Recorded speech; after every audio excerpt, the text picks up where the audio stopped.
Sorry, one more second. It has to push.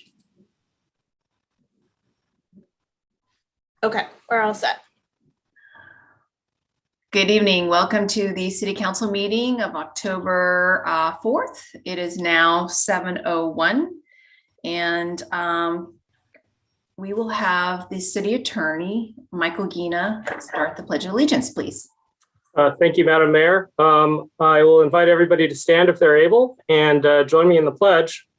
I pledge allegiance to the flag of the United States of America and to the republic for which it stands, one nation, under God, indivisible, with liberty and justice for all.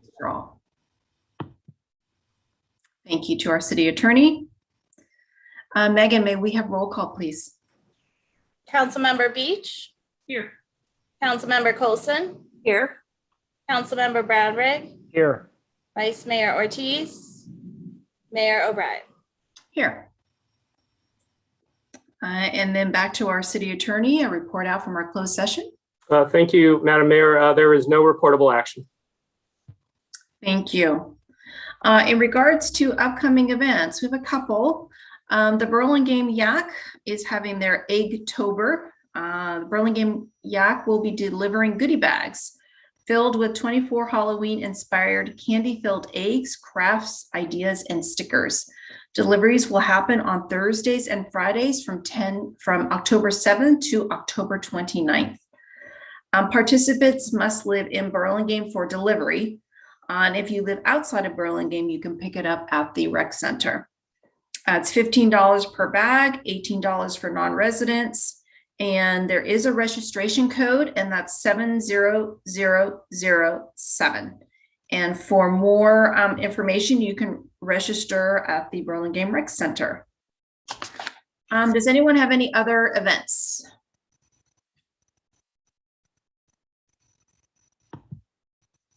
Okay, doesn't look like it. All right, so let's move on to presentations. We have 4 presentations this evening. And so we're going to start out with the Burlingame Parks and Recreation Foundation presentation from our Park and Rec Director, Margaret Lomstead. Actually, we're going to have the foundation president do the presentation. I think Megan's bringing her in right now.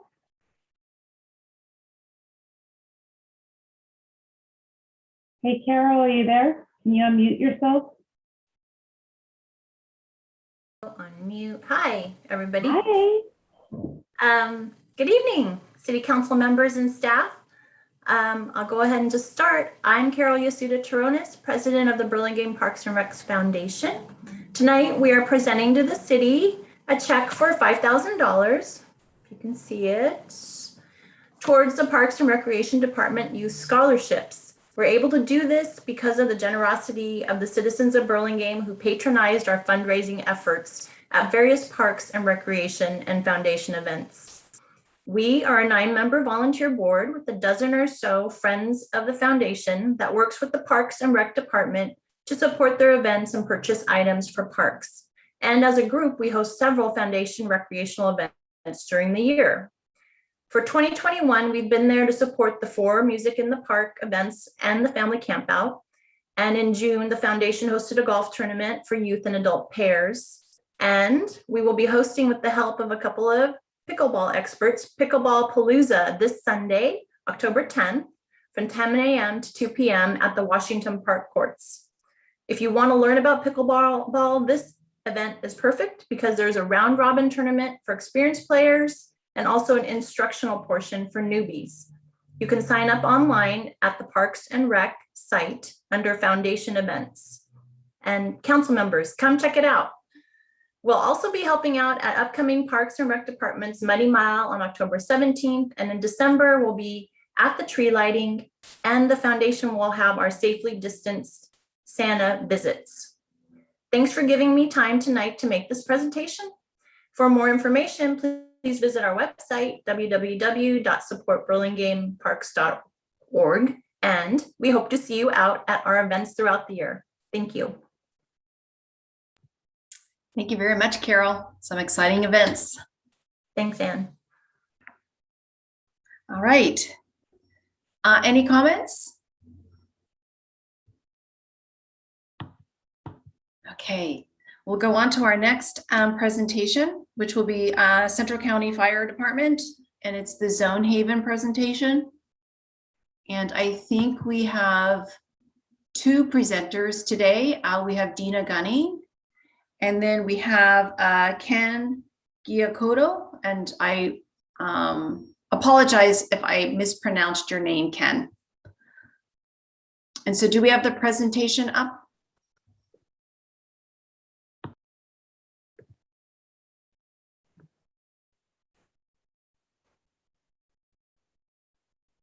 Let's see. Good evening, Mayor and esteemed council. Let's see, I am going to share my screen here. And let's see if Ken is with us here. Let's see. Ken, are you there? I am here. Can you guys hear me? Okay, I can hear you. Perfect. And can everybody see the screen? Yes, we can see it and we can hear you both. Thank you.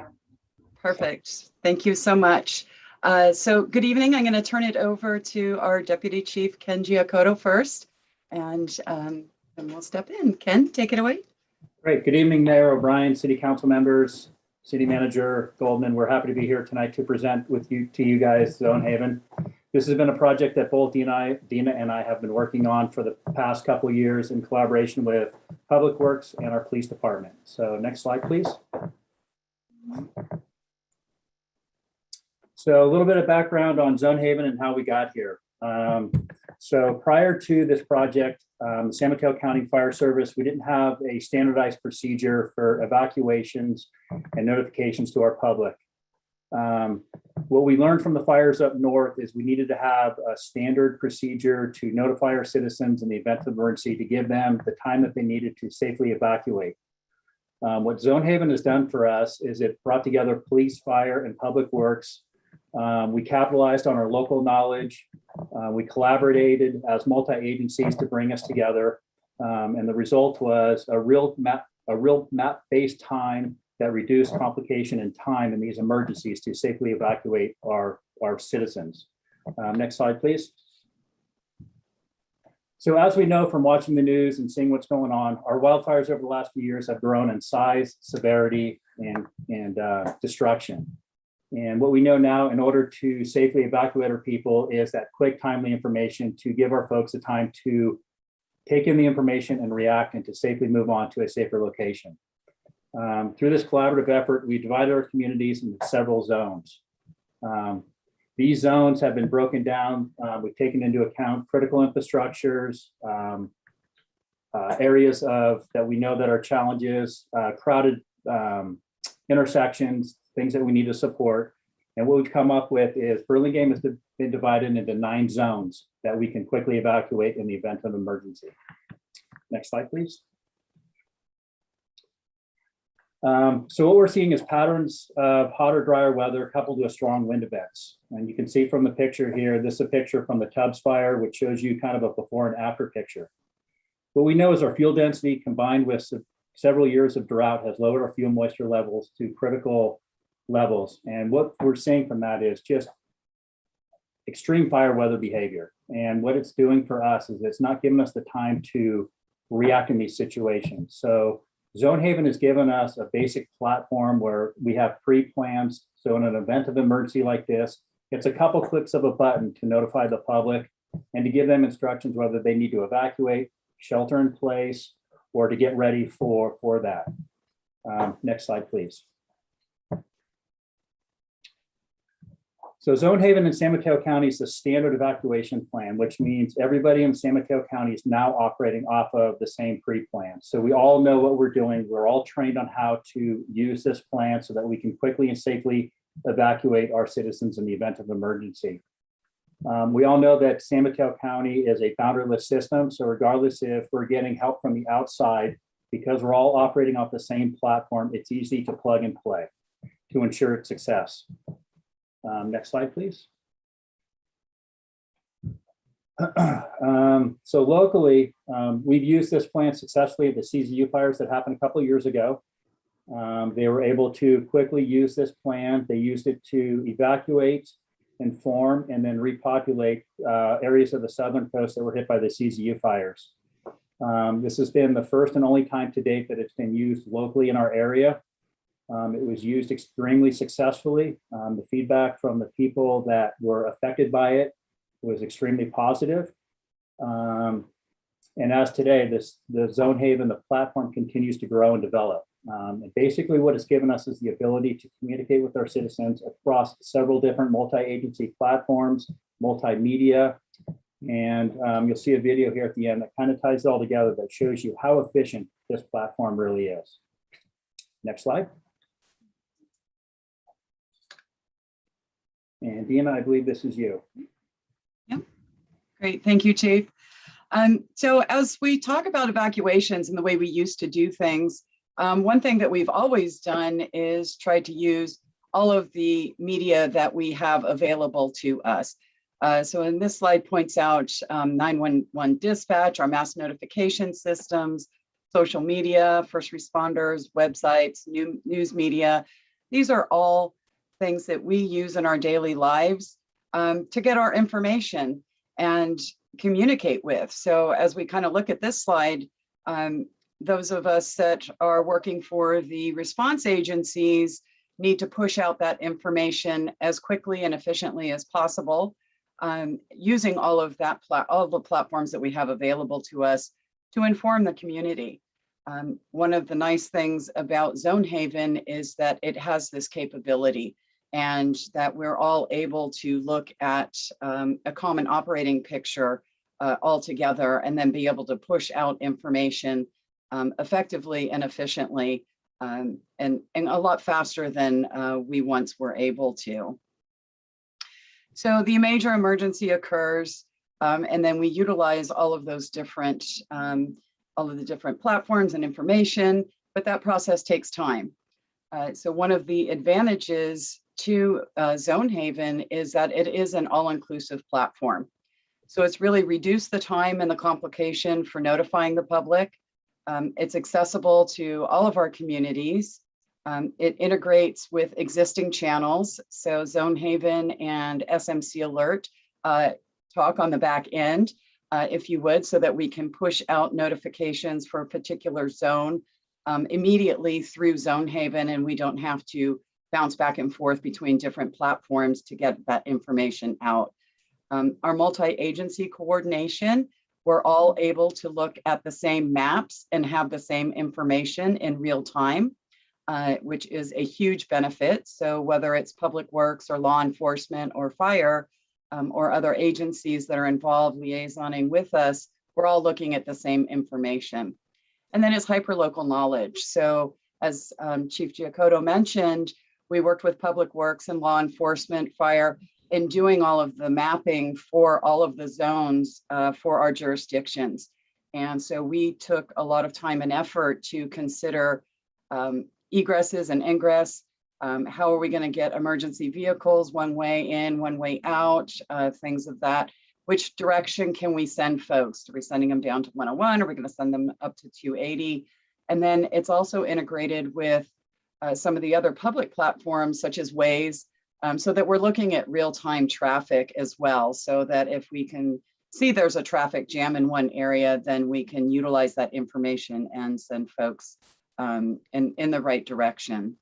Dina, before you continue, I see Councilmember Brownick has his hand raised. Do you mind if we ask questions throughout the presentation, or do you prefer to wait till the end? That's fine. That's fine if you have a question. Very good. Councilmember Brownick.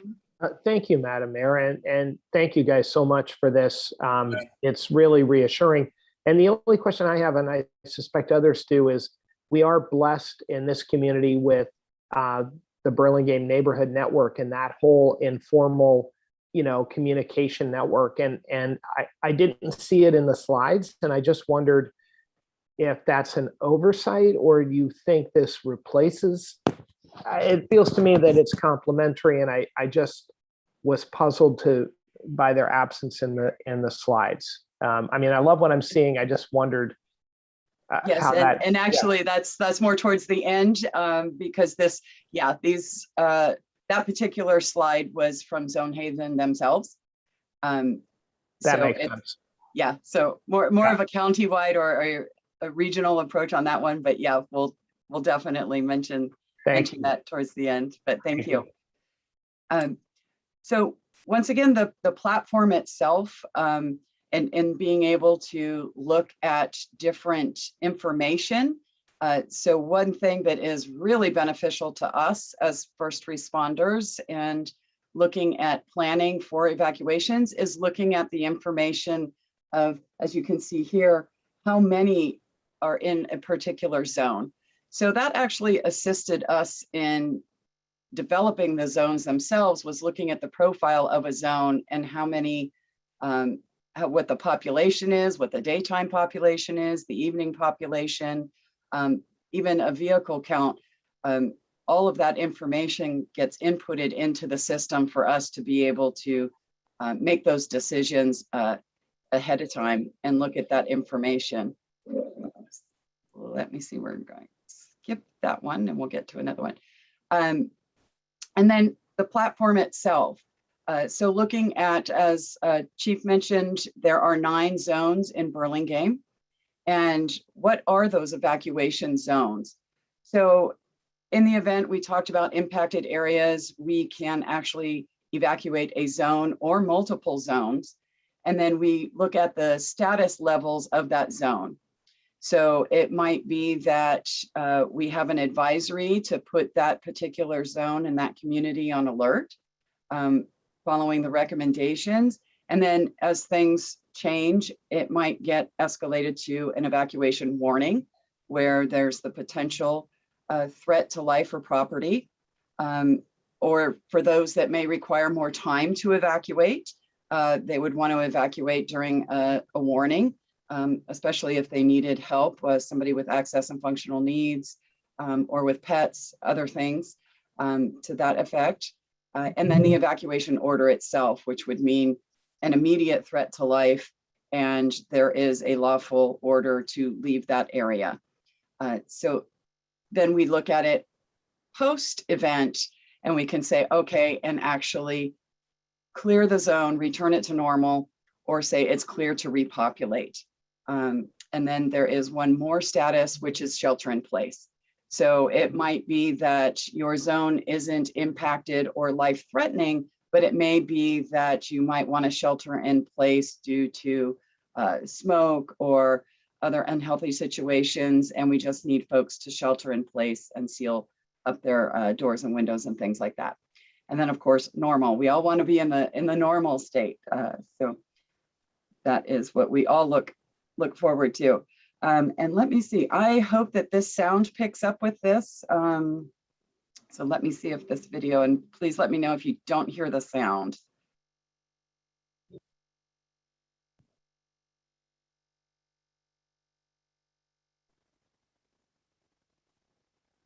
No sound. No sound? Okay. I did not see where I could actually have the sound on, so I will come back to that and see if I can run that a different way at the end of the presentation. But this is, we can send out the link to this as well. This was just a good example of how the platform is utilized in a YouTube video that Marin County had put together. So we can try to pull the sound out for you just a second. So what we really want everybody to do is know your zone. So if you go to community.zonehaven.com and you can put in your address, and then it will bring up your address on the map. And then it will, when you zoom in, you can see what zone your address is located in. And then we would like you to note that is your zone. So I'll skip to the next one here. As you can see here, we put in the City Hall address of 501 Primrose. And what that did was that brought up that zone, and City Hall is located in Burlingame's number 9 zone. Once you do bring that up and you look at that zone pops up, then it brings up an informational box that tells you where that zone is located, what agencies are responsible for that zone. So in this case, of course, Central County Fire and Burlingame Police are responsible for the evacuations for that zone. And always law enforcement is the lead agency when it comes to evacuations. But then up in the upper corner here, you can see that it says subscribe to alerts. So one of the things that we want to be sure is that you're subscribed to SMC alerts, because that's how we're going to notify you. And Zone Haven is connected to SMC Alert. So again, as I mentioned before, we push out alerts through Zone Haven, as well as we can push them out just through SMC Alert. So we want you to know your zone, and we want you to subscribe to the alerts. So really important. If you're not subscribed, we can't alert you. So you have to be subscribed in order for us to reach you. And that is smcalert.info. If anybody is not currently subscribed. So you can subscribe for multiple addresses. I believe it's up to 5 addresses currently, and you can get emails, text messaging. You could get those on your smartphones, tablets, voice messages to landlines. So please be sure to put in all of that information. But as always, text is best. We're not always sitting in front of our computers, and not all of us have our emails go to our phones as well. So we want to make sure that you're going to get that information when it's most needed for you. So again, know your zone, subscribe to the alerts, prepare, practice, and share, and take CERT training, our Community Emergency Response Team training, so you can learn how to suppress fires, small fires, search and rescue, communications, disaster first aid. It's just great training to have. We do have a winter session coming up at the beginning of 2022. And then get involved. And as Councilmember Brownrigg mentioned, this is where we talk about getting involved, taking CERT training, joining the Burlingame Neighborhood Network, really getting established in your neighborhood. If you don't already have a neighborhood network group, the neighborhood network is fantastic, and they will help you establish a neighborhood network in your neighborhood. So they're just a wonderful resource, and they have an upcoming drill on this Saturday, October 9th. So a great way to get connected. And that's your burlingaменeighborhoodnetwork.org.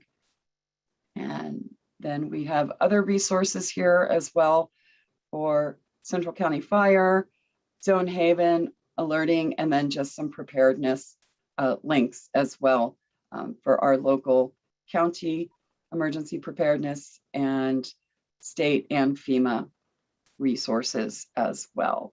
And I'm not sure if I can back out of this to see if I can run the, let me try real quick here and see if I can run. Let me stop sharing for a second. I might be able to pull this up on YouTube. Let's see.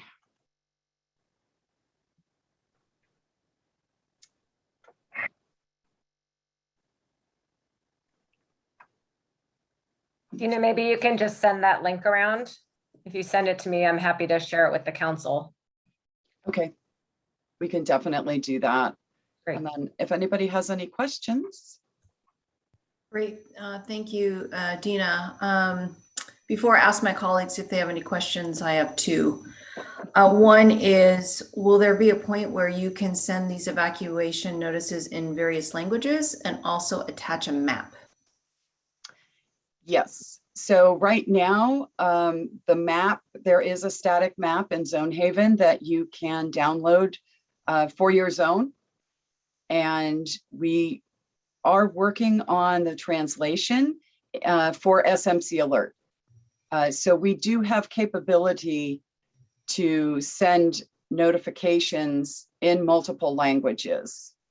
Okay, but in regards to the map, I'm wondering, yes, I know you can download the map, but let's say there's one evacuation direction that might be better than another that you may see that's already congested, so people aren't going out the same way. Is there a way to be able to inform people which evacuation routes to take that are best? Yeah, and that is real-time information. Yeah. So depending on the incident and the status, some of our areas we know are more difficult and maybe only have one way in and out. So that is real-time information that we'll put out when we know, because certainly we have to make sure that we're sending people in the right direction as well. So that is something that we do, and with Zone Haven can do a lot more efficiently, effectively, and sooner than we were capable of before with the old standard maps. Great, thank you, Dina. Sure. Is there anyone else? Councilmember Brownrick. Thank you, Madam Mayor. Just to say that while you were chatting, Ms. Gunning, I actually went ahead and signed up, and it was super simple, and I'm now registered. So thank you very much. I know where to go if the big one hits, and I appreciate it. Awesome. Thank you, Councilmember Brownrigg. You're always an excellent example for us. I appreciate that. Anyone else? I've been signed up. All right, I was waiting for that, Donna. Very good. Well, thank you very much, Dina, and thank you very much, Deputy Chief. I appreciate the presentation. Right. And I'm sure our community appreciates it. So my other question is maybe to our city manager, is it possible we can use this link and put it out with our e-news, every so often, just to remind people to sign up and look at their zone that they're in? Sure. Because I'm sure many people don't know what zone they're in. I'm going to ask my friends in the fire department to write something up and send it my way, and we'll be happy to get it published. Wonderful. Great. Thank you. Yeah, Absolutely. It'll be coming your way soon. Thanks, Kenny. Thank you. Thank you. All right. On that note, we will move forward to item 6C, which is a proclamation recognizing October as Children's Environmental Health Month. And I'm going to see if Pat Bachlian is on our list. I don't believe she Don't is. see. No. Okay, well, what I will do is I will read the proclamation and then we'll just touch base with Pat at a later date. We can send the proclamation to her. So October, we will be recognizing Children's Environmental Health Month. And the aim of the Children's Environmental Health Month is to raise awareness about the importance of clean air and water, safe food and consumer products, healthy environments, and stable climates to children's health and development. And whereas September 1st, 2021, the California State Assembly unanimously passed House Resolution 68, a resolution declaring October as Children's Environmental Health Month. And CEH Month provides a means to celebrate the progress of the children's environmental health movement and create an even stronger network of child health advocates. And CEH Month encourages individuals and organizations to raise awareness and understanding of children's environmental issues, seek improved protections for all children, and perform acts of sustainability or environmental health wellness. And whereas together we can safeguard the health, safety, and well-being of our most precious resource, children. So now, therefore, I, Ann Keegren of the city of Burlingame, do recognize October 2021 as Children's Environmental Health Month. All right. To our last presentation, it is the update on fuel reduction in Mills Canyon. And Margaret, are you doing this one? Actually, I am not. We're going to have Parks Supervisor Rich Holtz do it. He should be popping in very soon, and there he is. He just needs to unmute himself. But just as a preface, we've done some amazing work in the canyon over the years, and Rich has been leading the charge. So I think you'll be very happy to hear all the things he and our team have been working on. Rich, are you able to share your screen to pull up the presentation? Absolutely. Let's see. Start from the beginning. There we go.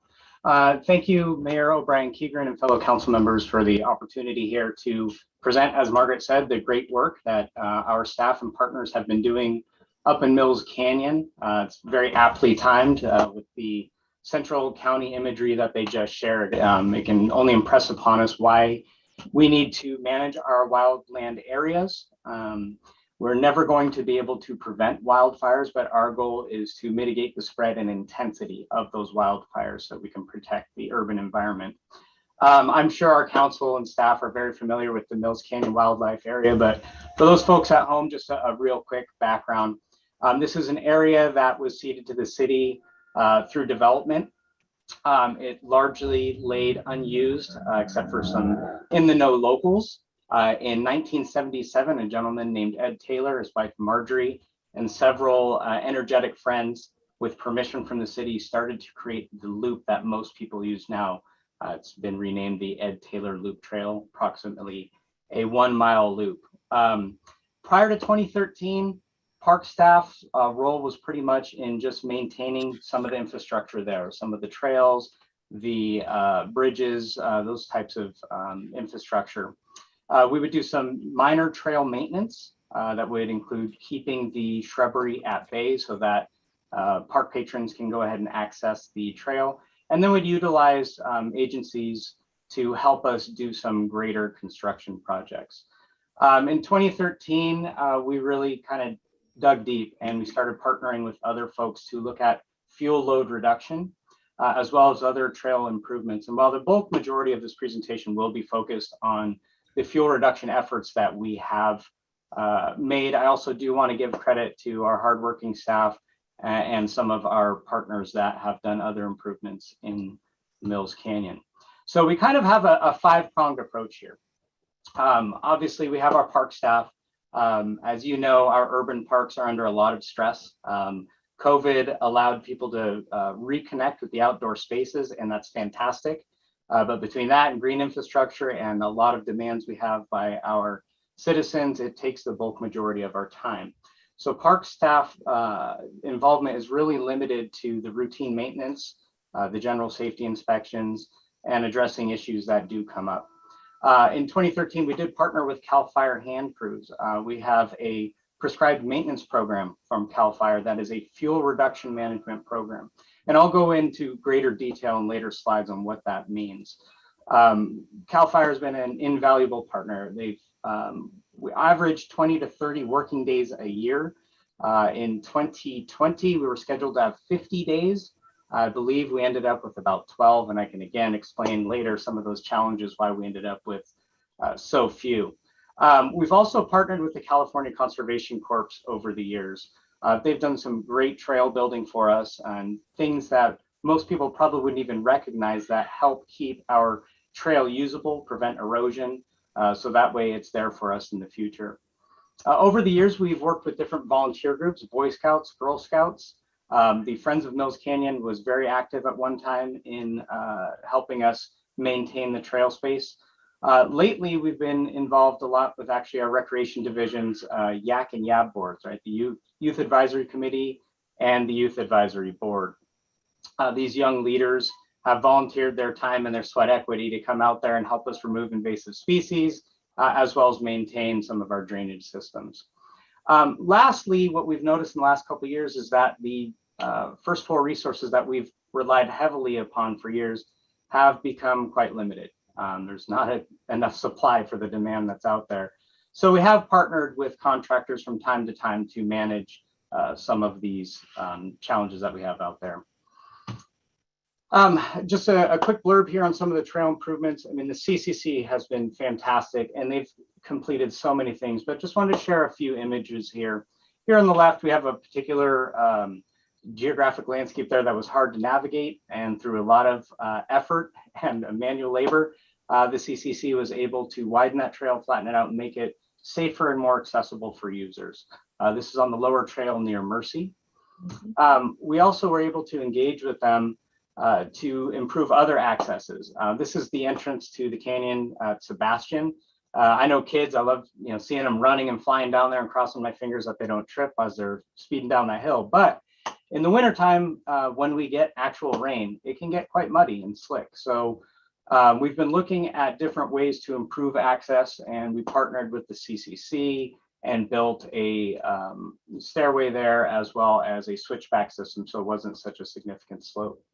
Other things that we've done in order to improve the trail system there is we partnered with a company to actually map the trails and provide recommendations. And we meet as our management team and decide what our priorities should be at that time and engage with the various agencies that we have in order to accomplish those. We were able to complete the first list that we had developed in 2015, and we just went out in early 2021 and created another list that will be our guide for the next several years. I'll talk a little bit more about CAL FIRE, but one thing that was awesome about them removing some of the fuel load that we had in there was we discovered a long abandoned drainage system. So they did the initial cleanup for us. And then we've been working with volunteers to keep it clean. This was actually done in February 2020. The Yak and Yab boards came out. These kids volunteered there Saturday. This is probably taken at the beginning because there's a lot of smiles. I think after 4 hours of shoveling, there weren't quite as many smiles, but they signed up again. We're scheduled to work with them in February of 2022 for another work day. And again, we just appreciate our citizen volunteers who want to come and help maintain these areas. But taking care of these drainage systems will help with erosion issues that we're facing on the lower end. So it's great that we were able to rediscover those.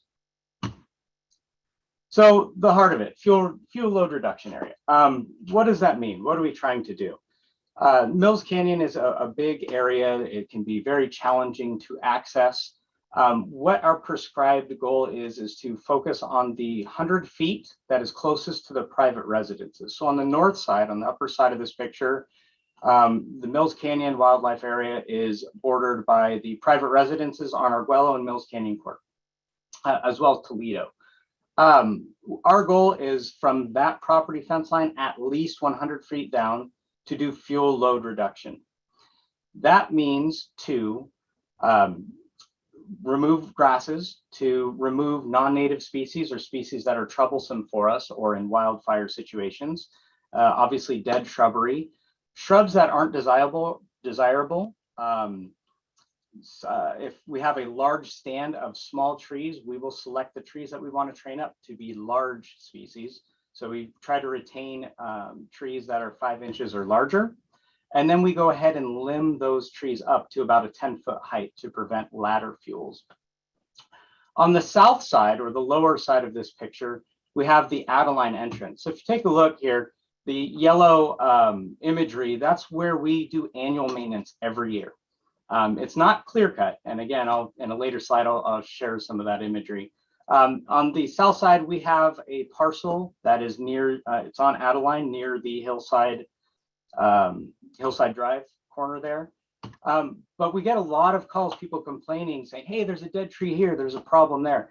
The red area is all private property. So it's important to remember that even though, you know, a Google image says, hey, this is Mills Canyon Park, a good chunk of the property is actually belongs to private residences. Director Glomstad and Central County Fire recently worked together to send out a mailer to county residences on the Hillside and Adeline side, as well as city residences on the northern side that I previously described. So when we're taking a look at what we're trying to manage here, I mentioned grasses. I'm sure everyone here has driven through the Central Valley out Vacaville and you see grassland and then this big black area that burned. Grasses can ignite very easily, but they're also very easily extinguished. So our goal is to mow or whip the grassy vegetation down to about 4 inches when it's dry. Some people say, hey, why don't you start earlier? It's because just like a lawn, it'll grow back. So we really want to get it when it's in that seed phase in May and June and knock it down. One of the challenges is if we don't follow up with some of the vegetation removal that I described before. So this picture here, you look at the upper end, you can see some taller grassy weeds that are growing in shrubbery. One of the key components here, we can have CAL FIRE come in and remove the undesirable shrubbery, but if our staff doesn't go back and maintain it, it's just going to grow back. So that's something that we've learned over the course of the last 8 years, and we're doing a much better job of managing. Unfortunately, due to climate change, the drought that we've been experiencing, we lost 7 about 80-foot tall pine trees. They were standing dead near the Arguello entrance. This is an example. CAL FIRE will come in and they will drop the trees down and mulch as much of it as they can. Folks often say, hey, you left this dead trunk here. What are you doing? Well, sometimes it's not practical to remove everything. And it's also good for the ecosystem to leave some of these things there. A tree laying on the ground like that is more readily to compose. It's not a safety issue. It's not going to fall on anyone. It does retain more moisture, but the main thing is it doesn't become a ladder fuel. So what we mean by that is wildfire is not going to travel up into the trunk and get into the higher elevations where the winds are going to blow it from canopy to canopy of the tree. Firefighters want to fight the fire at the ground level in a singular location. So we do our best to group those cuttings together on the ground. This is an example of, basically our oak forest that we want to stimulate there. So as these trees start to crowd each other out, we will select trees that we want to retain in order to grow larger. We will limb them up. The tree here on the side in the foreground was trimmed 2 years ago. You can see some of the water sprouts coming back. Every couple of years we go back and we will go ahead and remove those. We won't allow those to regrow. We want to grow that canopy up. So if the grasses did catch fire, they're not going to catch the lower limbs on fire. So this is the image I really wanted to talk about, because some people see this and they say, hey, you're clear cutting our Mills Canyon. What are you doing? This is actually an area where we had yellow acacias. So yellow acacias are a tree that's beautiful when it's in bloom, but it is not native and it is crowding out our native flora there. The problem with that is they are also having natural oil inside that makes them have a greater propensity to burn with intensity. It's not something we want to continue to foster, and we've been slowly eradicating them from Mills Canyon. It is not a goal of ours to leave, a quarter acre of land bare like this, but I do want to show you that this area here just above it was like that 5 years ago. So if we work with CAL FIRE and we do eradicate these trees, these non-native trees, and we have our park staff judiciously monitor the area and foster the growth of new oaks and other native shrubbery and the grasses, we will mitigate any erosion issues while keeping that fuel load down. So some of the challenges that we have, as you have seen with wildfires, is there is a great demand for the services of CAL FIRE. More and more agencies are getting involved with trying to actively manage their wildland areas, and that the demand of what the crews are available in the Ben Lomond camp that we use just can't keep up. The other challenges that we have is during COVID, they reduced their number of crews from 5 to 2. So now we are sharing 2 crews from Monterey to San Francisco amongst multiple public agencies. We actually have to book our dates with them 6 months in advance. And at that point, we can't predict the weather and we can't predict where they may be assigned due to wildfire. The CCC has also been greatly affected by this. They actually are a great support to CAL FIRE. When there are wildfires, they get pulled onto the line and they are taking care of a lot of the food lines and the housing requirements for firefighters out there. They were also very much affected by COVID because of vaccine drive-throughs that they were setting up and monitoring in order to facilitate the public health agencies. So what that leaves us with is a greater reliance on staff that are already stressed and bringing in contractors to help take care of some of those tasks that we feel are necessary and need to be taken care of and we aren't able to get to. We've also been very fortunate that Director Glomstad has advocated on our behalf and the council has been supportive of new equipment. This allows us to more safely and efficiently address some of the needs in Mills Canyon in order to mitigate that the new growth each year that contributes to the fuel load. As private industry starts investing in these areas and seeing the need, needs of public agencies to mitigate the fuel load. There will be new technologies, and Burlingame will certainly be at the forefront of testing those new technologies and seeing what works for us.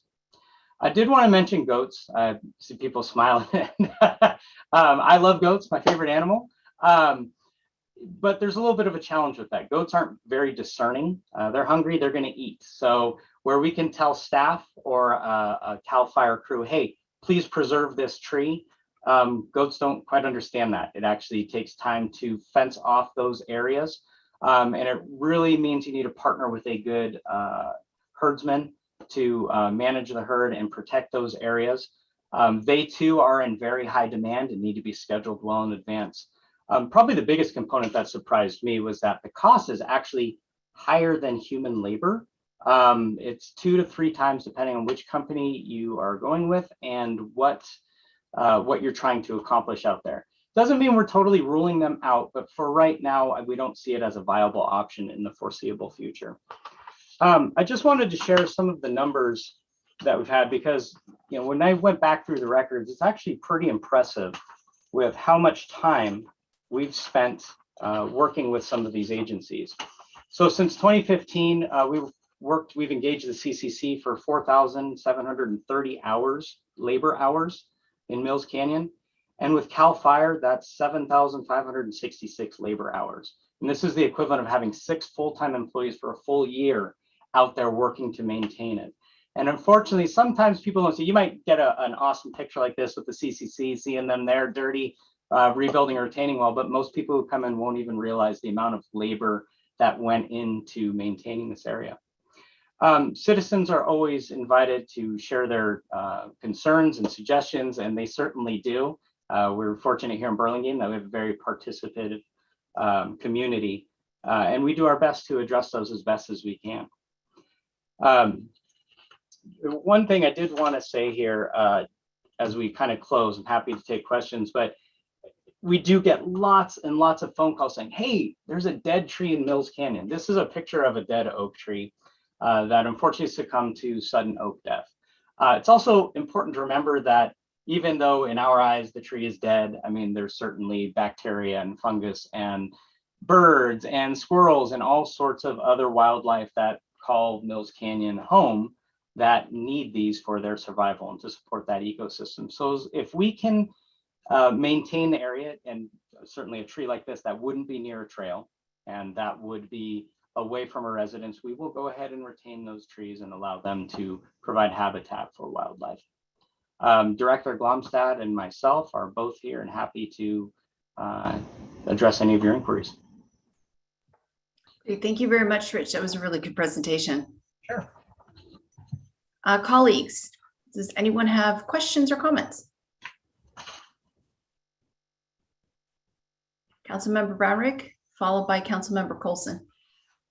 Thank you, Madam Mayor. So I just want to thank you, Supervisor Holtz, from really the bottom of my heart and my family's heart for all the work that goes into Mills Canyon. We've enjoyed it for 20 plus years, and I know hundreds and hundreds of Burlingame residents enjoy it, and we couldn't enjoy it if it weren't for all the hard work that you put into it. So I can't ever get a presentation about Mills Canyon without saying personally how much it means to us. And I know hundreds of and thousands probably of other residents, and recognizing it's a lot of work. I used to live on a ranch with a dirt road, and I remember exactly how hard it is to dig channels to make sure the water runs off and doesn't ruin the road. My question is where areas have been clear cut, and I haven't been up there for a couple of months. Do we think about putting didactic panels there that explain to the passersby that this area has been clear cut of acacias because of the fuel load, and we expect this to help the natural species bounce back? You know, I think it'd be both a learning and something of a, you know, defensive commentary if we did. That's a great suggestion. From my perspective, I've not considered that. One thing I did fail to mention is that in 2017, we were able to procure a grant from California State Parks, a rehabilitation grant. And part of that was an education component. So if you are a regular hiker in 2018-ish, you probably would have seen new signs out there that explain about oak trees and the environment. I certainly believe that our fuel load reduction techniques could be a part of that, and that's something that we can explore. Thank you very much. Councilmember Coulson. Thank you, Madam Mayor. Again, Supervisor Holtz, I think this is our most vulnerable place probably in the whole city for fire. So I think getting this work done and doing it is of paramount importance. And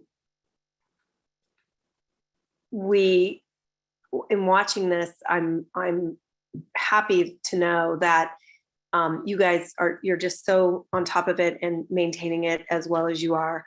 But I'm curious, we're getting a presentation. I think we're all enlightened.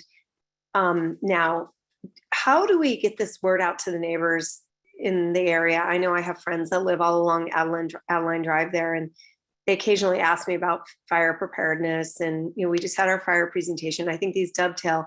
Maybe while we're putting out our fire preparedness, join this, look at that. We could do a little paragraph that talks a little bit about what we're doing in Mills Canyon, just so people that live by there know what's going on and they're up to date about it.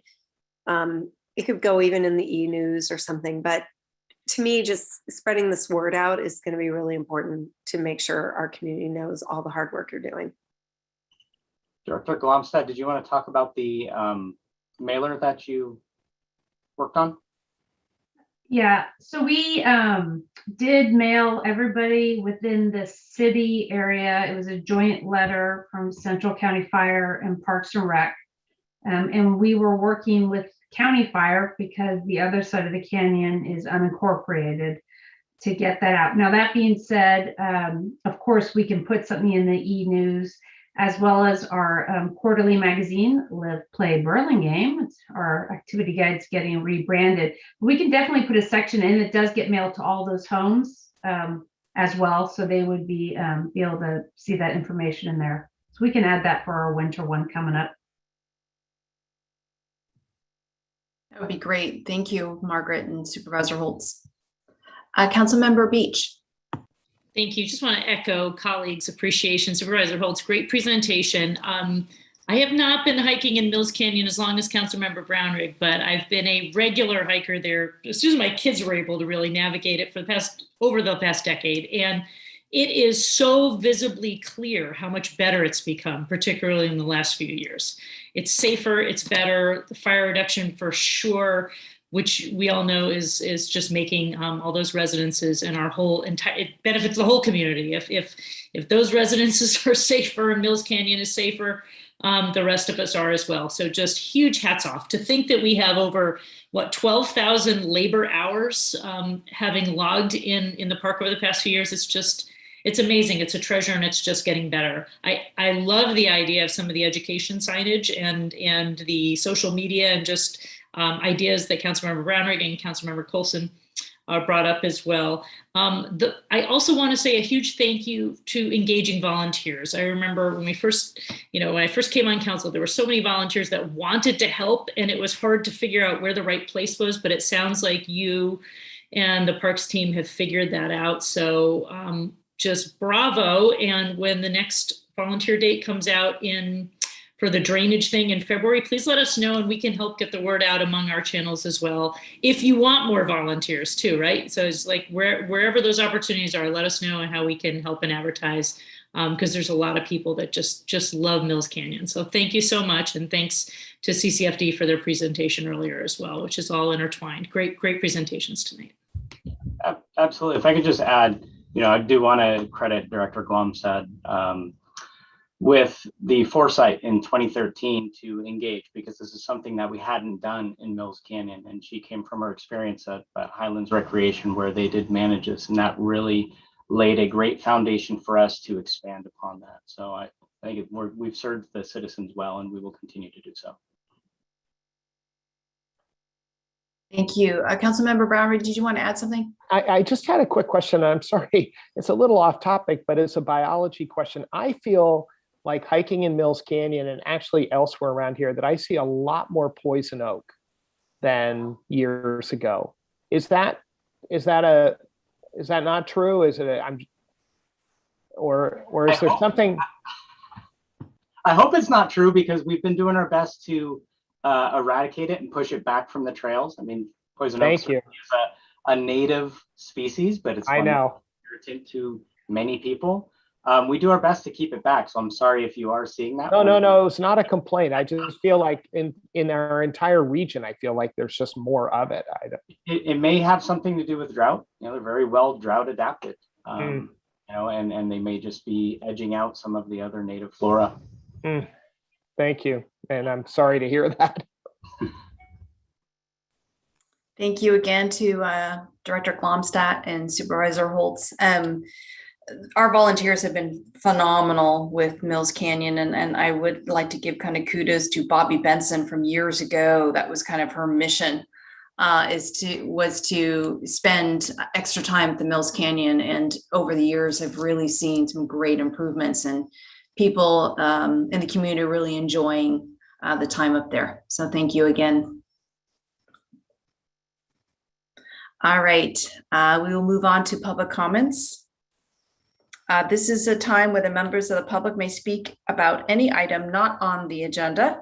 Members of the public wishing to suggest an item for a future council agenda may do so during this public comment period. The Ralph M. Brown Act law prohibits the city council from acting on any matter that is not on the agenda. And so before I open it up to the public comment, I want to ask our city clerk whether we have received any emails. We have not. Okay, very good. Thank you. I will open up the public comment. Are there any attendees that would like to speak?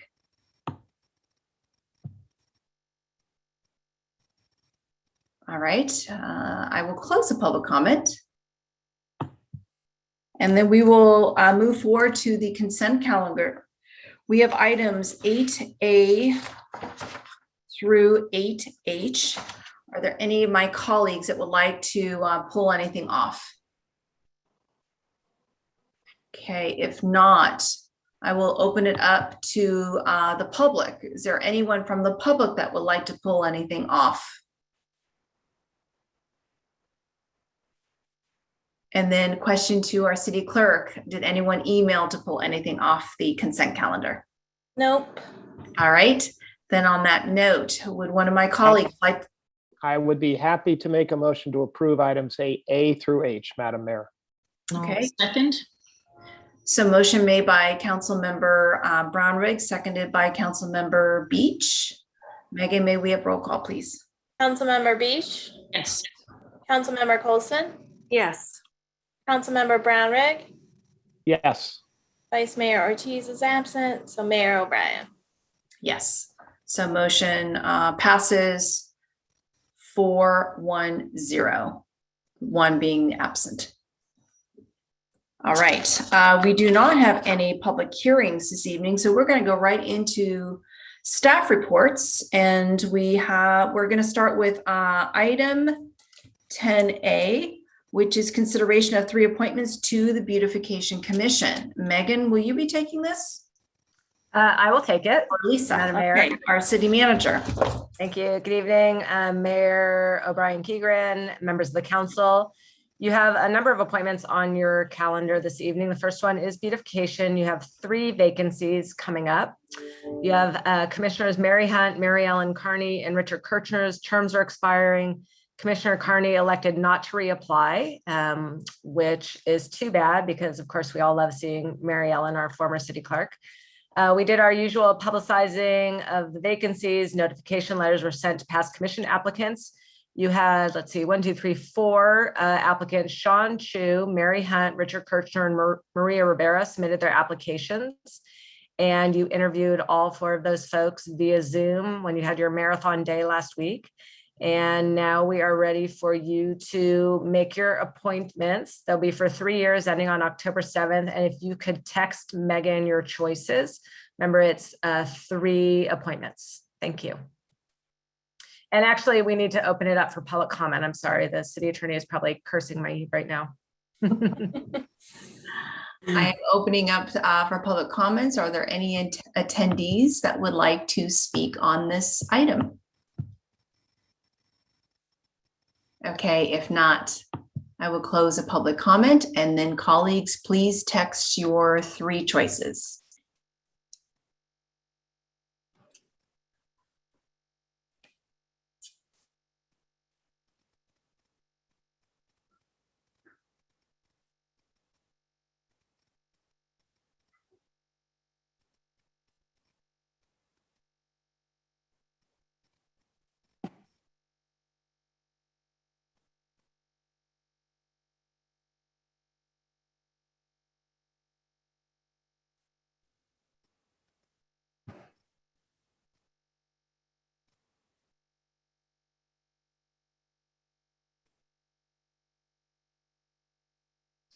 All right.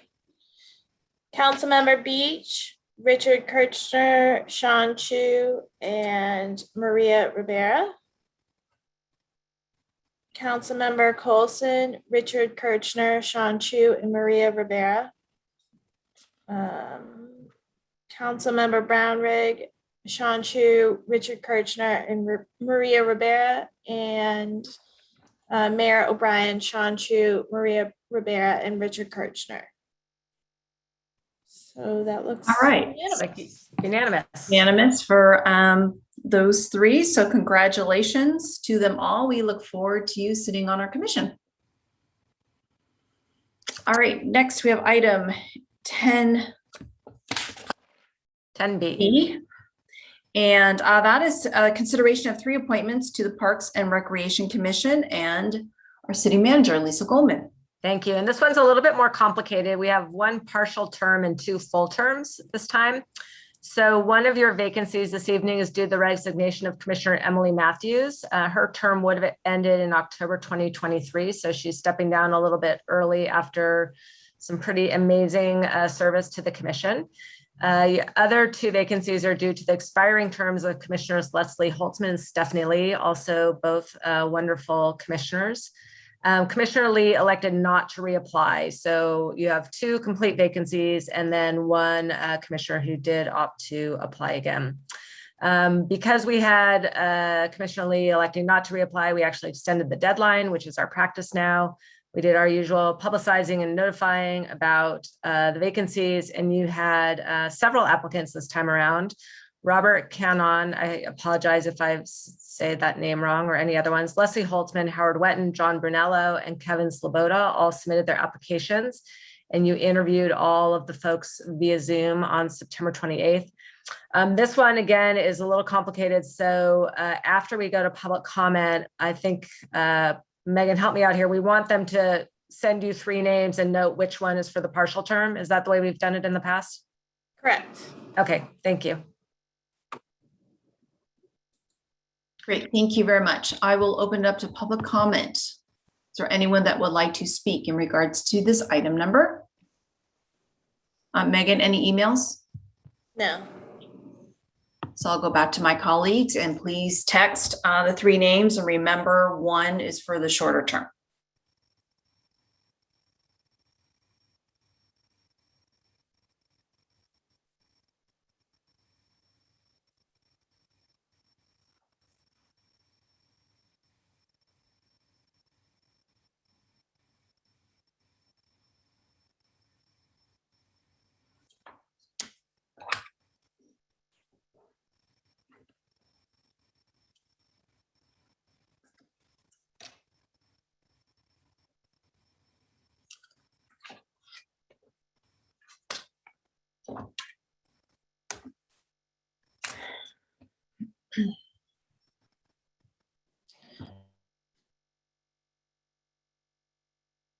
So Councilmember Beach has Leslie Holtzman and Robert, how did we decide, how is that pronounced? Cannon? Cannon? We'll go with Cannon. Robert Cannon for the full terms, and then John Brunello for the shorter term. Councilmember Colson, has Leslie Holtzman and John Brunello for the full term, and then Kevin Sloboda for the partial term. Councilmember Brownrigg has Howard Wetton and Leslie Holtzman for the full term, and Rob Canone for the shorter term. And then Mayor Keegren has Kevin Sloboda and Leslie Holtzman for the full term, and John Brunello for the shorter term. So I think Leslie Holtzman is full term. Correct. And then we did not have unanimity at all on any of the others. I think we had 4 different answers for the other full term, and we had 3 different answers for the other partial term. So Mayor O'Brien, do you want to do a vote, have everybody just say who they want for the full term and then do a separate one for the partial term? Or do you want to try it again the same way and have people give 2 names and indicate which one is partial? Let's do it one more round. Okay. Regards to short and long, and see if there's any switching around a bit. Okay, so Leslie Holtzman is definitely in, so we can acknowledge that that one's done. So we need 1 name for a long term and 1 name for a slightly shorter term. It's still a long term, just not quite as long.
Waiting on one of you.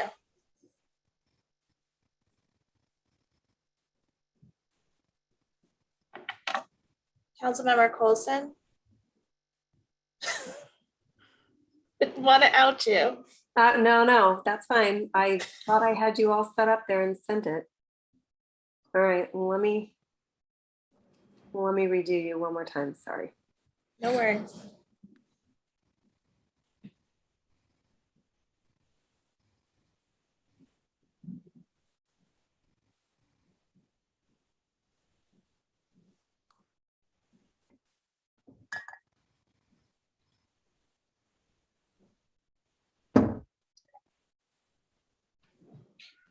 Okay. Sorry about that, Megan. No, you're fine. So Councilmember Beach has John Brunello for long, and Rob is his name, and Robert Canone for the short. Councilmember Coulson has Kevin Sloboda for the long and John Brunello for the short.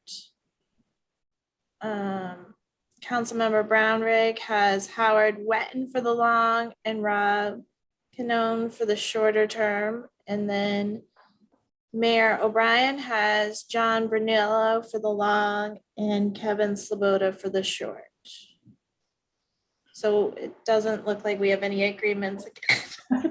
Can I make a suggestion that John Brunello seems to have 3 votes? Yep. Yes. So let's just decide whether he's the long or the short, and then we clear that off. Does that make sense, Ann? That makes sense. And it looks like, I think we've had John a few times in the long.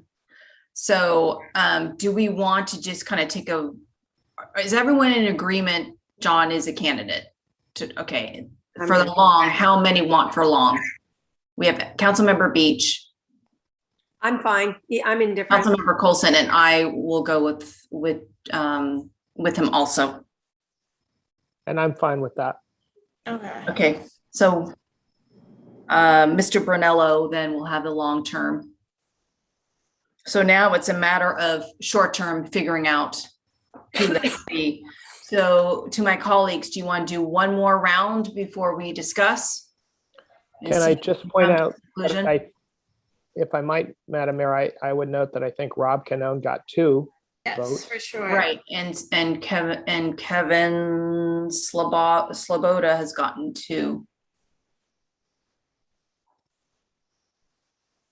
Correct. If you're looking at multiple rounds, so it's a matter of, okay, do we want to go with those 2 and then do one more round between those 2? I have a nod from Councilmember Beach. Sure. Okay, so let's just do one more round and then we'll see what happens this round.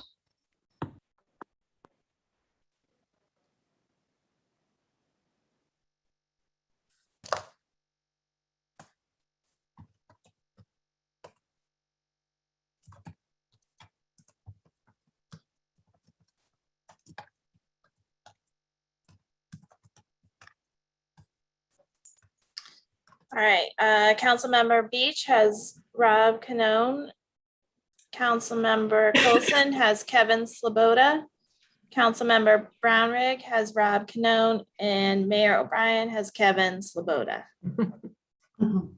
All right, so now it's a matter of let's talk this through and see where we can come up with a third vote for one of the 2. So who would like to start? Councilmember Beach. I think both of them were great candidates. I thought, Mr. Canone really interviewed strongly, really was prepared. And he had applied before, and I thought his interview and packet was super strong. And it's good to see people trying again when they don't make it the first time. So that was some of my thought process. And I thought he had some background in kind of extensive, like understanding youth sports and things like that. I thought that brought some value to the commission as well. Thanks. Thank you, Councilmember Beach. Councilmember Colson. So the reason that I focused on Kevin Sloboda was a great part of it was his, he has a great geographic location. We don't have anyone from Park and Rec Commission that's up in the hills on the far side. I think near the new Skyline Park and also near Cuernavaca Park, there's just not a lot of people that, are up in that area. So to me, it was kind of I was thinking diversification strategy a little bit. And that I think Kevin has a good spot there. I also think Kevin has a really, he's got a very logical and analytical mind. And I think he approaches things from a very sort of pragmatic, and I also thought independent kind of view. Sometimes I worry these commissions get full of people who are, I don't know, sometimes it's more about the agenda. And what I liked is, raised 2 children here, they're gone. I'm a dog owner. I bike, I'm a biker, and just kind of a, all around long-term citizen who's lived here and had a very active participation in the community broadly. So I don't worry that they're not going to make meetings and come. So that was sort of my thinking, just knowing Kevin and his reputation personally. Thank you, Councilmember Colson. Councilmember Brownrigg. Well, thank you, Madam Mayor. I mean, this is, I think, always the awkward part of the unusual times when we don't all agree. To be honest, I would be very happy to punt this until we have 5 members. This is why councils are made up of uneven numbers. I won't repeat what Councilwoman Beach said, but I was likewise impressed both by Mr. Canone's expertise, which is very pertinent, and his life experience and his application. And that's not taking anything away from Mr. Sloboda, who I also thought was a terrific guy. In fact, as usual, we're blessed with an overabundance of talent. But I thought Mr. Canone would really bring something. And I'm very aware that we are often overweight on youth sports at Park and Rec. But I also think we've lost some of that over the years. And I think Mr. Canone would bring a great deal of germane domain knowledge to it. But to be honest, rather than playing a popularity game, I'd be very happy to delay this particular vote until we have 5 people on the dais. Thank you, Councilmember Brownrick. I actually like that suggestion. We are fortunate to have phenomenal candidates, during these interviews. And I will say, just, for the record, I went with Mr. Sloboda just because of the wider range of interests, of a variety of interests, rather than a honed in youth sports interest, and has been, very involved in the community for a long time period. So that was the main reasons I went with him, but I'm definitely open to the idea of actually, scheduling this for our next council meeting, that we have all colleagues present, and then, we try this again. And like I said, we are fortunate to have phenomenal candidates to interview. So I do kind of like this problem rather than being in situations where we don't have enough candidates to choose from. So Councilmember Coulson. Thank you, Madam Mayor. I just also wanted to, I want to circle back around to Commissioner Wetton. Again, really quick in that, a comment and a question. One is, if we are going to reconsider, I think we should put all the remaining applicants back into the pool for deliberation and consideration, including all of them that haven't been selected, so that Mr. Ortiz has the benefit of voting holistically throughout the whole group, because he may have an opinion, or Councilmember Vice Mayor Ortiz may have an opinion or want to convey something that maybe we were all overlooking. And I also just do want to say that I can really appreciate that Commissioner Wetton, who's now on our traffic and safety, decided to think about and look at another commission. And many, many times we struggle not to have enough good people. And I also, so I just want to point out, I don't think this has anything to do with his service and what he's done, but also we don't have term limits, but we do want to try to engage as many people as possible sometimes. So, on occasion there's opportunities to bring in more people. But I do think it would be fair to put him and I think, is that it? Is there one other? Is that it? I put the total number. You have 3 candidates left. So you have okay. Robert Canone, Howard Wetton, and Kevin Sloboda. So we'll put all 3 into a staff report for the next time. That's just for the partial term. Yes. And meanwhile, Leslie Holtzman and John Brunello get the full terms. Okay, thank you. Thank you. Yes, I was just making the assumption everyone goes back in. Okay. That wasn't appointed for this evening, because yes, for the benefit of Vice Mayor Ricardo Ortiz, we want to hear his feedback, because he, listened to the interviews like everyone else. All right, very good. Thank you very much. Next, we have item 10C, and this is the consideration of appointment to the Storm Drain Citizens Oversight Committee. City Manager. And actually, I'm going to punt this. Right, it'll be actually Director Bertuzza. Yes, Madam Mayor and Council, good evening. This is going to be very easy, not as complicated as the last one. As the Council is aware that we had 2 vacancies in the Storm Drain Citizens Oversight Committee due to resignation of former Mayor and Council Member Rosalita Mahoney and term expiration for Kevin Osborne. The Council appointed filled one of those 2 vacancies with Mr. Michael Barber in June. We had to re-advertise for the remaining vacancy, which was done in Cemetery Daily Journal on June 14th and June 21st, and also on multiple occasions in the City E-News. City received 1 application from Mr. Eric Klein, and the City Council interviewed him last week. So council is requested to make a decision regarding selection of Mr. Klein. If appointed, Mr. Klein will be serving for 4 years. Great, thank you very much, Director Matuza. I'm going to open it up to public comment. Is there anyone in the audience that would like to make a comment on this item number? Okay, then I will go back to my colleagues. So we will be texting our city clerk our choice for the appointment for the Storm Drain Citizens Oversight Committee.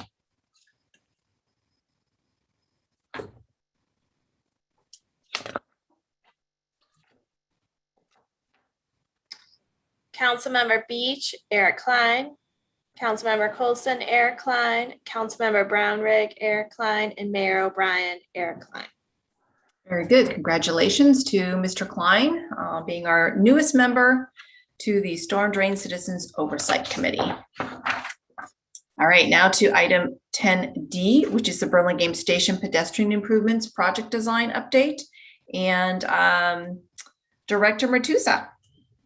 Yeah, Madam Mayor and Council, thank you. This is going to be my very esteemed Transportation Project Manager, Alicia May, that will be presenting this to you. And also we have Michael Fisher from CSG Consultant, who has been assisting the city with the design. And the primary purpose is to give you an update regarding this project and then get your feedback. Thank you.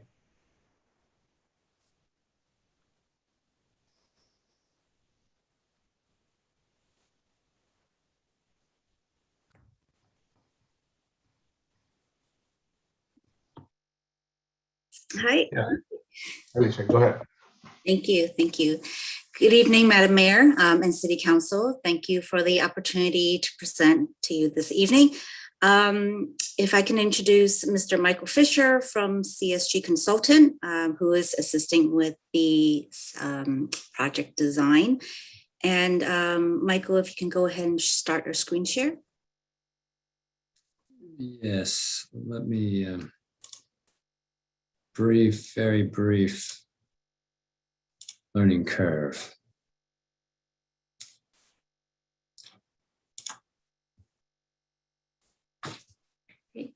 Thank you. Does everyone see the slide presentation? Great. So the objective for tonight is for council to receive a presentation on the Burlingame Station Pedestrian Improvements Project and to provide feedback to staff regarding the proposed design. I will briefly go over the project history, highlight the goals of the project and what the project team has done so far. And Mr. Fisher will go over the proposed design. Next slide, please.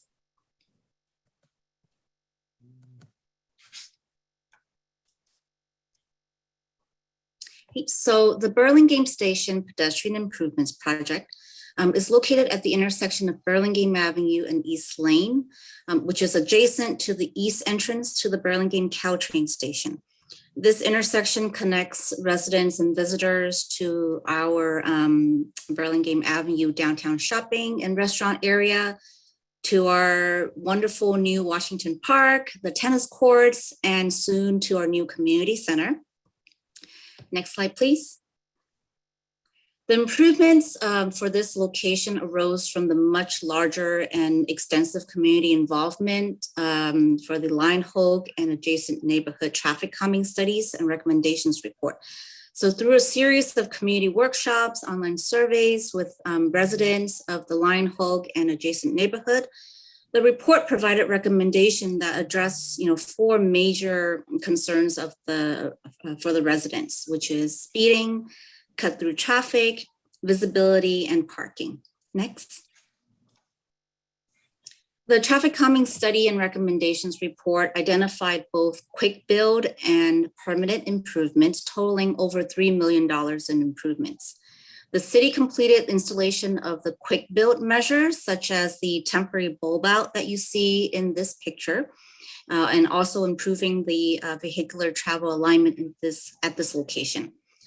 Construction for the permanent treatment was planned for future years, but the city was presented with a great opportunity. So through the San Mateo County Transportation Authority pedestrian and bicycle program, the city was awarded $600,000 of Measure A and W grant funding, which is allowing us to advance the implementation of permanent improvements for this location. Next slide, please. So here's a summary of the project timeline. The community outreach process completed in 2019 with the grant opportunity. This project team began developing design concepts and presented that in July to the Traffic Safety and Parking Commission. We also presented to the Community Bicycle Pedestrian Advisory Committee in July. And we are here this evening, as mentioned, as Syed had mentioned, to present the results of the effort so far and to receive feedback from council. Construction for this project is anticipated to start in summer of 2022. Next slide. Again, this project was really driven by the community who advocated for improving pedestrian safety, reducing speed in the area. And through this process, some wonderful and very thoughtful concepts were developed. The key takeaways from the community concepts include the goals of preserving the charm of the area, starting with the beautiful heritage oak tree, and to add more landscaping, include stormwater runoff treatments, and improve pedestrian safety across the intersection, and roadway alignment and visibility. Next. So the next 3 slides just highlights again the project goals. Here it's listed the pedestrian accessibility, which is one of the primary goals of this project. Next. Traffic calming. We heard what the community was concerned about, and this project is to provide measures that calm traffic going through the intersection. Next slide. And also with this project, we have opportunity to add additional features. Next slide. So here we have an aerial of the project location in its existing condition. Most people are familiar with just the wide openness of the area. The multicolor lines and arrows illustrates the many movements through this intersection. The approaches to the intersection are further apart than ideal, and the existing long crosswalk puts pedestrians almost in the middle of the intersection. And so with that, I will have Mr. Michael Fisher from CSG to go over the design concepts. As you can see here in this slide in the middle, there's quite a large area of asphalt concrete. This can introduce a little confusion. So I'd like to introduce our proposed project where we really do kind of reduce that area of asphalt at the intersection of Burlingame Avenue and East Lane. And we square up the intersection. It has many advantages as I'm going to go over here. But you can see right off the bat that the crossings are much narrower. The vehicle travel lanes and directions are much clearer, and it's just a calmer environment. I'm going to go through some of the features of this new project. We're adding sidewalk. We're adding curb extensions and ADA compliant ramps. Michael, can you speak up close to the microphone? I think you're coming in and out. Thank you. Appreciate the feedback. Adding high visibility crosswalks. Shortening crossing distance, as I mentioned before. Significant addition of this project is reducing that footprint of the intersection. And as I mentioned, squaring up the intersection. You have the opportunity to look into a raised crosswalk or speed cushion, slow vehicles down. And we're really taking a look at how we can enhance the parking lot. So several features here. One is narrowing the entrance. Also clarifying the location and narrowing the exit.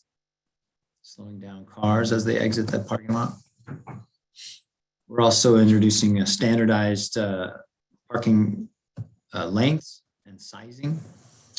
One of the features that, one of the effects of this project is we're gonna take the existing parking lot from a 16 parking count to a 10 parking count. Of course, we're gonna preserve the existing heritage tree. It's a key component of the project. And this project gives us an opportunity to introduce green infrastructure and additional landscape areas. We did present this project at the Traffic Safety and Parking Commission meeting, and we listened to their feedback. We did implement several of the comments. We enhanced the parking lot. We extend the greenery area as much as possible. One of the comments was to add a third crosswalk to the intersection. We did look at this. At this time, we chose not to implement it in the project because of right-of-way issues and coordination issues with Caltrain, but we are open to looking this in the future.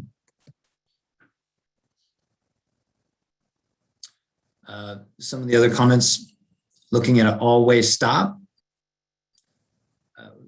Some of the pros and cons of an all-way stop is, as you can see, we have 2 lanes heading to the north on East Lane, and there's also limited right-of-way. So adding a stop sign at this location, we did look at it. We chose not to at this time because it would, the stacking of the cars, the queue would back up into this intersection. And of course, there's a railroad crossing right directly adjacent to that intersection. Some of the other questions or comments at the commission meeting were to reverse the direction of the parking lot. We chose not to due to the increased turning movements at this intersection, again, directly adjacent to the railroad crossing. We also listened to community, the BPAC comments. They support the project overall, the safe pedestrian crossings. They also were interested in the third crosswalk that I discussed previously. They did have a concern with the no stop at East Lane, which is the always stop comment that I discussed previously. And of course, vehicle speed. As Leisha mentioned, after tonight's meeting, we'd like to head into finalizing the design in early 2022 and begin construction in the summer of 2022. With that, I think I'll open it up for questions and answers. Thank you very much. I do have one question. Would you mind maybe elaborating a little bit more on why the third crosswalk can't be integrated? It has to do with Caltrans. So what are those barriers? Yeah, Caltrain. I meant Caltrain, sorry. I can take that a little bit, Michael, feel free to jump in. So I wish I have a little pointer here, but the crosswalk, right, so the third crosswalk that was asked to consider is finishing basically the leg of that section. And right there, you see the dash, very faint gray dash line, that's JPB right of way. And just to the right of the side, the ramp that you see over on that side are some a PG&E utility pole. And it holds just not the transmission poles, but also some of the telecommunication poles. So in order to create a landing spot, I guess first, in order to cross East Lane, we would have to create a landing spot over in the small island that's right to the right of the entrance into Caltrain's parking lot. And then we would have to create another landing spot over to either where the Caltrain parking spaces are going to be. And then now we're really into Caltrain's right of way. Or if we want to stay away from Caltrain's right of way, we would have to create a landing spot over where the utility pole is. And relocating that utility pole is not going to be easy. So the goal is we want to take advantage of future improvements, either by us or with Caltrain, to make those improvements and take any opportunity that arises to do this third crosswalk at a later time. I appreciate that explanation. And yes, you're correct, that utility pole, if we're going to move that and they agree to it, it would be a very long process, more than likely. So thank you. To my colleagues, does anyone have any questions or comments?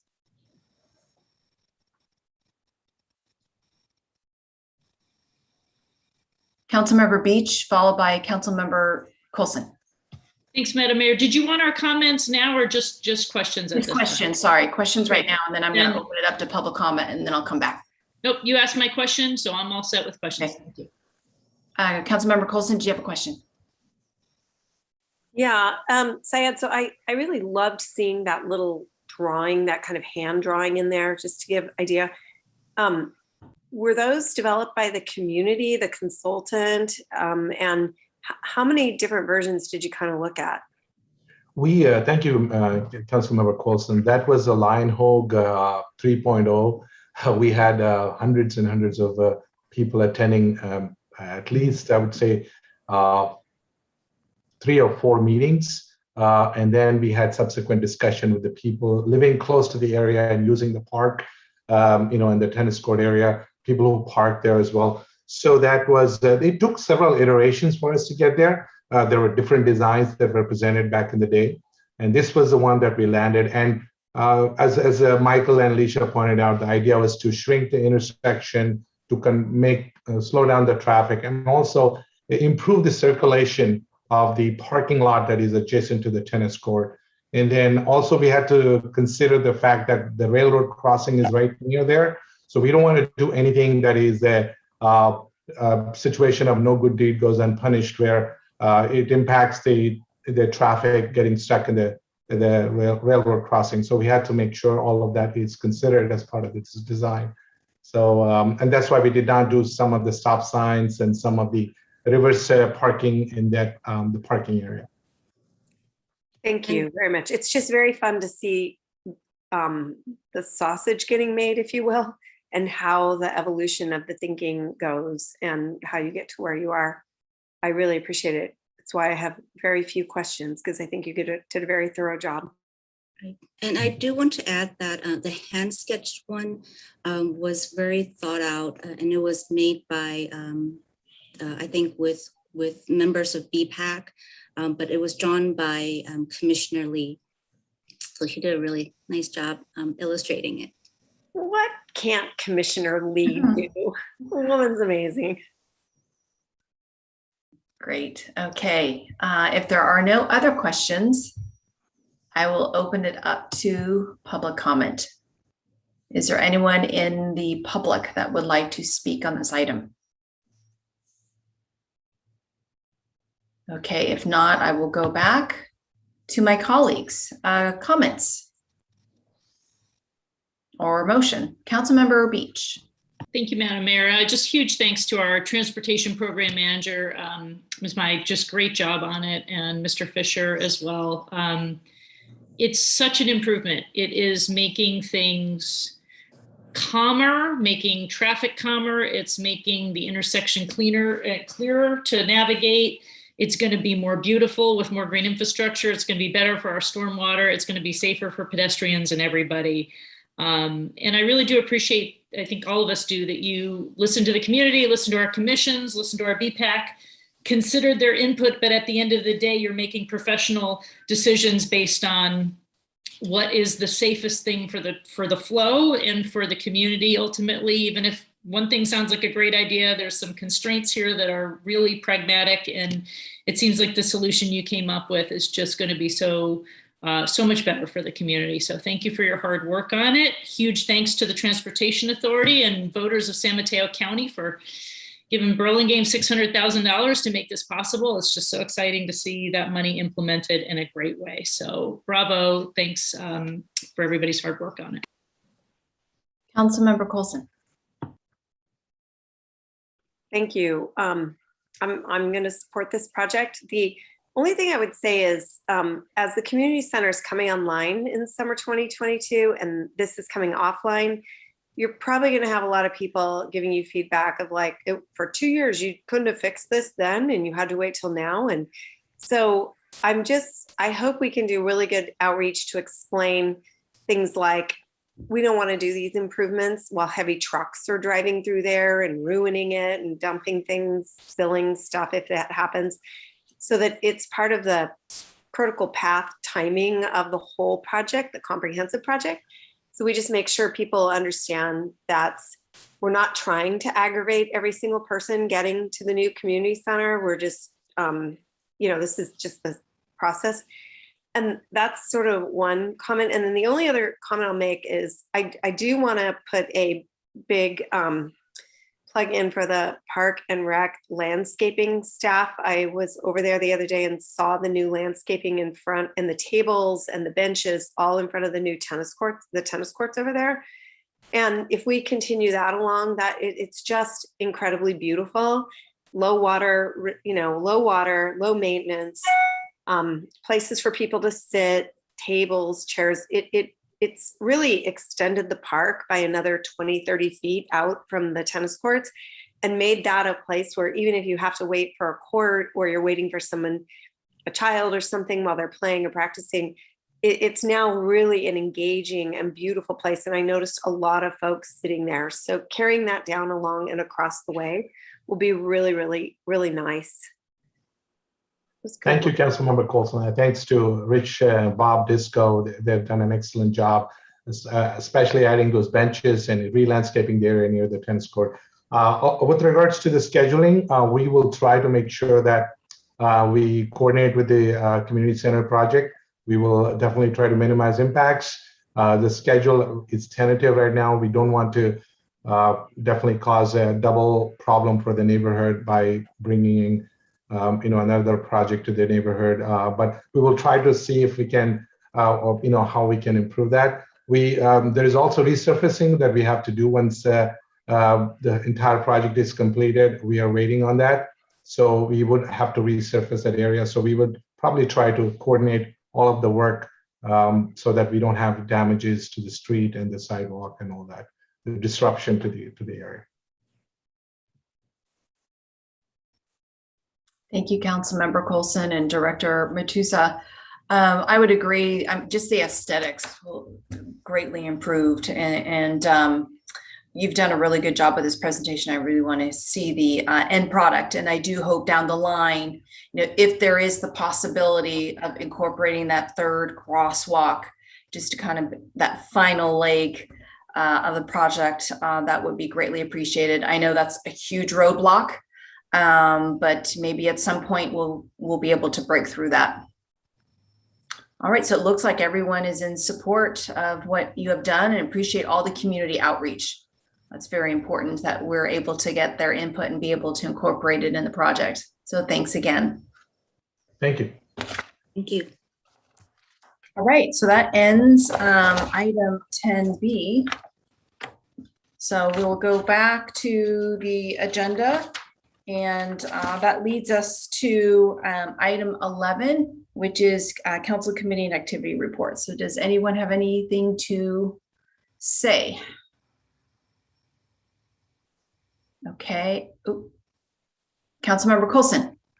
I just wanted to note that Councilmember Brownrigg and I did have a meeting with Enterprise today. So we're not going to talk about it here because it's on the agenda, but we did get that done per the mayor's request. And we're going to be working with them over the next few weeks. And I'm sure we'll have a report out, but just wanted to make sure you knew that was getting done. Great, thank you. And in communication with the city manager, that will be at our November 1st city council meeting that we'll be able to discuss that. All right, Future agenda items. All right, acknowledgements. I do want to close the meeting in memory of one person, but does anyone else have closing in memory of? Councilmember Coulson? Are you doing Charlotte Murdoch? Yes, I am. Okay.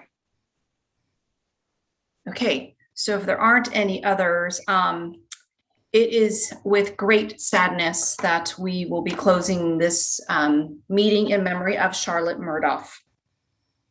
Charlotte passed away peacefully at home on Wednesday, September 22nd, after a long battle with cancer. She was 18 years old. She was born on August 11, 2003 in San Francisco, California.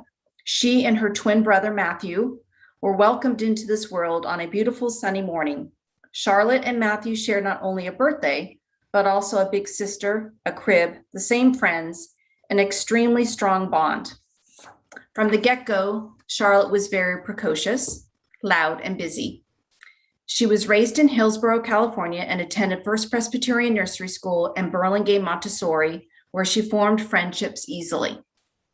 When she entered kindergarten at North Hillsborough School, she fell in love with her teachers, excelled at sports, enjoyed math and art, and especially adored a trip to Yosemite with her 4th grade classmates.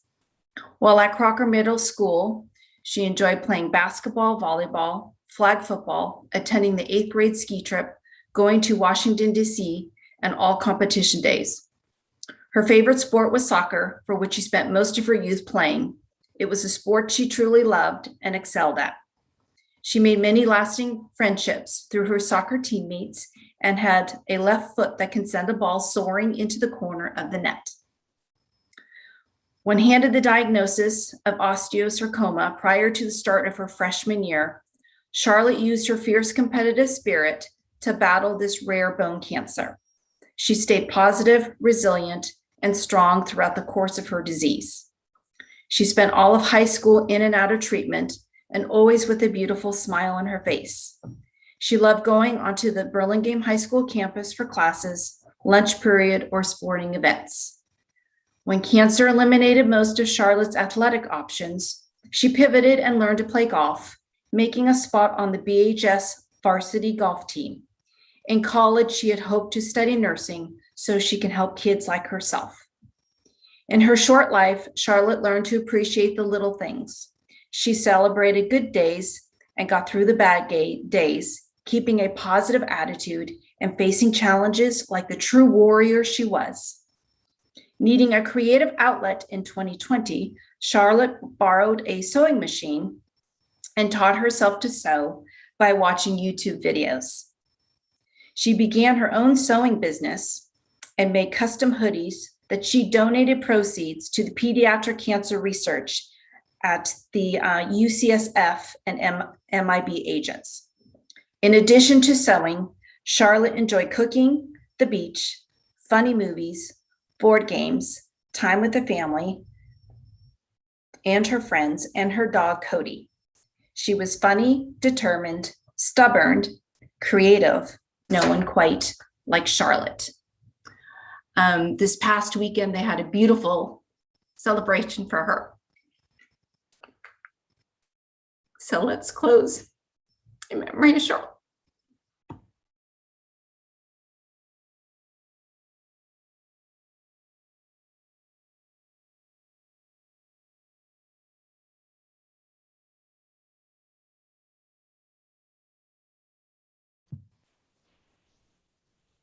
Thank you. And our next council meeting is on the 18th of October at 7 p.m. So everyone have a wonderful evening. Good night.